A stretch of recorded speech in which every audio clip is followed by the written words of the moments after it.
Ó, com 31 anos nas vendas, com 1 milhão de clientes, com muita experiência, muito know-how, crises, momentos, dramas, você viu muita coisa acontecer. E o que você considera... Não, deixa eu melhorar a minha pergunta. Não é o que você considera... E o que você sabe que, independente do tempo, independente da crise, independente do business, que é uma coisa que toda pessoa tem que dominar do ponto de vista do cliente, que o cliente, sei lá, a empresa que dominar essa questão com o cliente, ela sempre vai ter um cliente satisfeito. Você fala do sentido da captação do cliente ou no sentido da retenção? Porque são duas coisas diferentes. Vai nas duas. Porque na retenção é a parte mais operacional e na captação é você conquista de um cliente, né? Quando você fala em vendas, é a prospecção.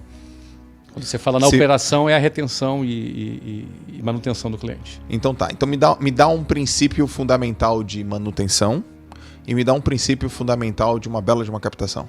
Tá. Assim, cara, deixa eu começar com a operação. É antecipação. Antecipação. Na operação... eu trabalho numa área que é difícil, cara. Por exemplo, você ensinar idiomas... Vamos lá, vou dar uma aula sobre liderança. Na primeira aula de liderança, o aluno, por exemplo, a gente tem algumas aulas de liderança no Meu Sucesso. Na primeira aula de liderança, o aluno sai da aula, ele aplica aquele princípio no trabalho dele e já tem resultado. Tá. Vou dar uma aula sobre produtividade. Aí você assistiu 1 hora de aula de produtividade. Com aquela única aula sobre produtividade, o cara já sai daquela aula, pegando a agenda dele e reorganizando a agenda dele, ele já vai ter resultado. Percebe? Eu vou dar uma aula de motivação, o cara já vai sair motivado. Eu vou dar uma aula para falar sobre vendas. Nós temos lá um produto que é um curso de vendas, e esse curso de vendas, o cara na primeira aula ele já vai vender mais. Se ele trabalha com vendas, ele pegou 2, 3 técnicas, no dia seguinte que ele fez aquela aula, ele já está vendendo mais. Sim. Por que eu estou falando disso? Porque você vai dar uma aula de inglês para o cara. Ele não sai falando inglês na primeira aula. Ele não sai falando inglês na primeira aula. Ao contrário, na primeira aula ele pensa assim, meu Deus, isso aqui é muito difícil, eu sou burro. Ele acha que é burro. Claro que não é burro.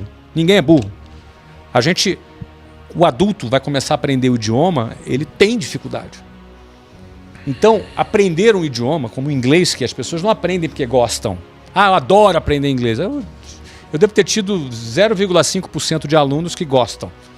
99,5% entende que é um mal necessário. Certo. Então, aprender inglês, a comparação que a gente faz é tipo tomar uma bezetacil, entendeu? Você já tomou uma bezetacil? Já, cara. Do braço ou no bumbum? No bumbum. Tomou no bumbum, né? No bumbum. Porque o bumbum tem mais carninha. Isso. Né? Aí dói menos. Mas você ficou sentado de lado por quanto tempo? Pô, ficou uns 3, cara, eu acho. Uns 3, né? É. Por que você tomou bezetacil no bumbum? Explica pra mim. O que você aprontou pra tomar essa bezetacil? Cara, eu tava com uma amidalite. Ou seja, você tem uma infecção forte. E tomei remédio e não dava certo. E não dava nada, né? Cara, minha garganta tava arregaçada, assim. Tá. Sabe por que alguém toma uma bezetacil? Porque se não tomar, morre. Eu nunca vi na minha vida alguém andando assim na rua, passou em frente a uma farmácia e, cara, tô com vontade de tomar bezetacil. 4 da tarde. Vou tomar. Vê uma dupla aí pra mim. Vê uma bezetacil dupla.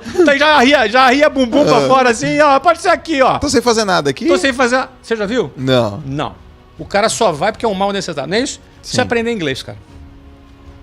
Aprender inglês, a maioria dos alunos vai porque é um mal necessário. Ele já entendeu que se não falar inglês, ele vai estar no grupo dos analfabetos universais. Se não falar inglês, ele tem muito menos oportunidade de crescimento na empresa dele.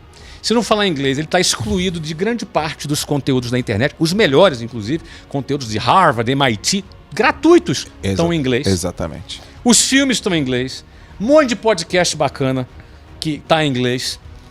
E aí o cara que não fala inglês, ele está excluído disso. Então ele pensa assim, não, eu preciso falar inglês. Então não é uma coisa assim, tô afim de aprender inglês. Não, é um mal necessário. Sim. Então esse cara, por que eu estou falando isso? Esse cara, ele vai postergar a vida inteira. E aí ele perdeu uma oportunidade no trabalho. Aí ele sentiu uma dor muito forte, ele vai lá aprender inglês. Esse cara, quando entra no curso de inglês, ele pensa em desistir, Joel. Todos os dias. O trabalho de retenção de um aluno de inglês é violento.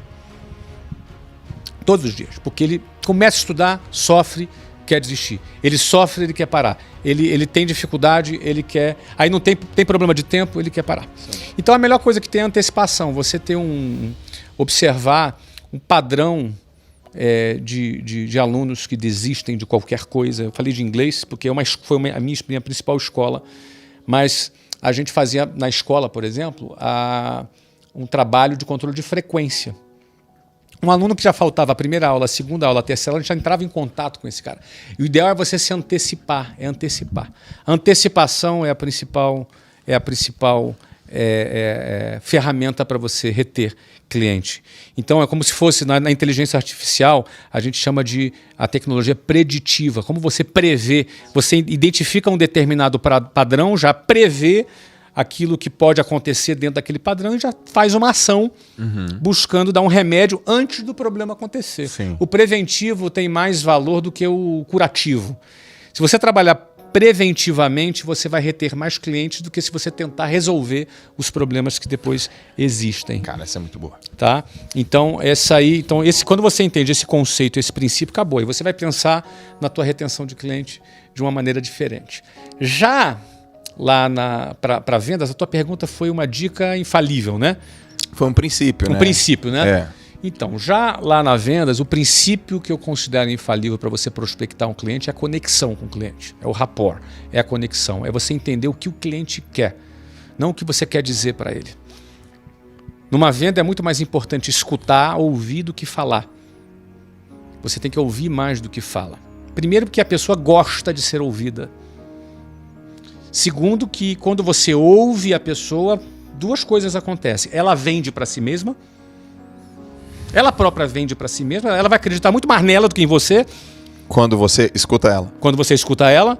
Por exemplo... Cara, que legal isso. Vamos dar um exemplo. Nunca ouvi isso. Vamos bater um papo aqui. Vamos supor que eu esteja te atendendo e você seja alguém que queira comprar um curso de inglês, que foi lá na escola, alguma coisa do tipo. Ou está falando por telefone com o cliente. E a gente está conversando aqui. Mas, Joel, vamos lá. Eu sou o vendedor e você é o potencial aluno. Tá legal? Tá bom. Então, Joel, você me falou aqui que está interessado em aprender inglês, mas me explica, o que você faz? Qual é o teu trabalho? Responde para mim. Caraca, eu já tomou... eu sou um professor de educação física. Você é professor de... E por que inglês é importante para um professor de educação física? Porque os artigos da minha área científicos... Ok, ponto. Quem está falando isso? Eu. Não sou eu que estou falando. Os artigos da área científica são em inglês? Sim. E por isso que é importante para você? Sim. O que você está fazendo? Você está vendendo para si próprio. Saquei. Não sou eu que estou te dizendo, cara, os artigos na tua área, quem está falando é você. E qual seria o benefício de você falar inglês? Qual seria o que você ganharia falando inglês? Bom, eu teria informação rápida, porque os artigos são publicados lá e... Você fala e eu ouço. Eu só ouço. Tá. Vai lá, eu teria os artigos publicados rapidamente, eu conseguiria aplicar. E ao aplicar, como eu trabalho com nadadores, eu melhoraria a performance dos meus nadadores, eu sou avaliado pela performance deles, então... E isso se traduziria em algum benefício financeiro para você? Alguma possibilidade de crescimento profissional? Sim, eu ia crescer... Ou é indiferente? Eu ia crescer no clube que eu dou treino, ganhar mais dinheiro... Ganharia mais dinheiro? E mais prêmios, mais títulos. Mais títulos. Então você considera que por não falar inglês você estaria perdendo alguma coisa hoje? Sim. Muito bom. Mas você já perdeu alguma oportunidade por não falar inglês?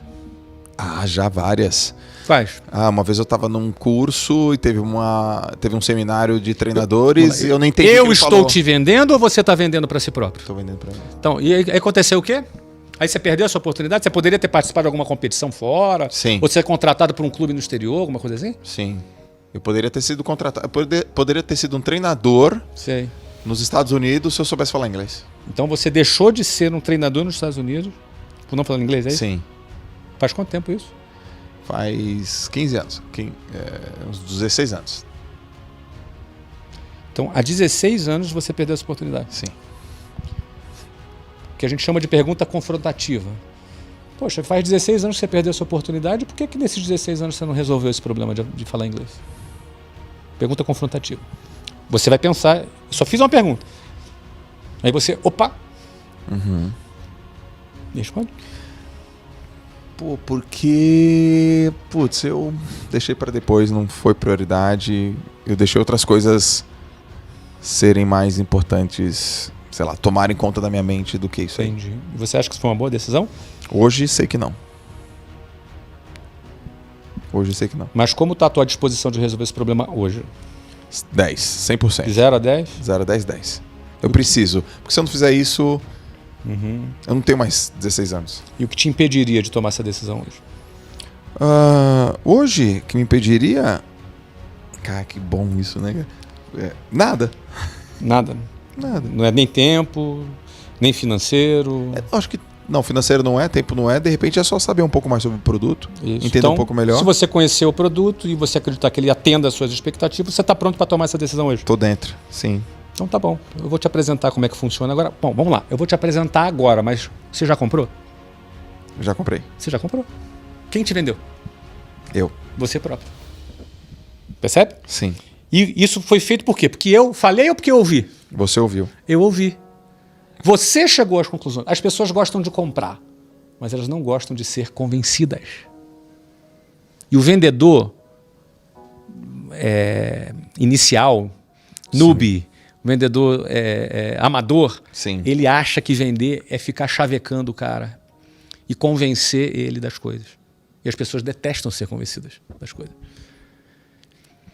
Então, o principal de vendas, que eu diria, é a conexão com o cliente. E essa conexão ela acontece quando você ouve mais e a pessoa fala. E para a pessoa não falar e não devagar, você vai orientando com pequenas perguntas para ela mesma chegar à conclusão dela. Sim. Então, eu te dei um exemplo prático aqui. Animal. Não é? Como você se sentiu na condução? Como que eu me senti? Eu me senti... eu não tinha alternativa, é isso. Eu tenho que fazer. Alternativa do quê? Foi você que se convenceu, pô. Cara, isso, eu só reforcei uma coisa que... Ela veio à tona, uma coisa que eu já acredito, eu tenho que fazer. Esse princípio vale para qualquer produto. Porque esse princípio não é do produto, é do ser humano. Certo. Então, o vendedor que tem a conexão com o cliente é o que conduz e sabe fazer o cliente ele mesmo chegar à conclusão daquilo que ele quer. Perfeito? Então, assim, eu acho que assim, na operação é mais antecipação. Antecipar. Para você ter uma abordagem mais preditiva. Certo. E na venda é conexão, ouvindo mais e direcionando para que a pessoa própria venda para si mesma. Cara, incrível, cara.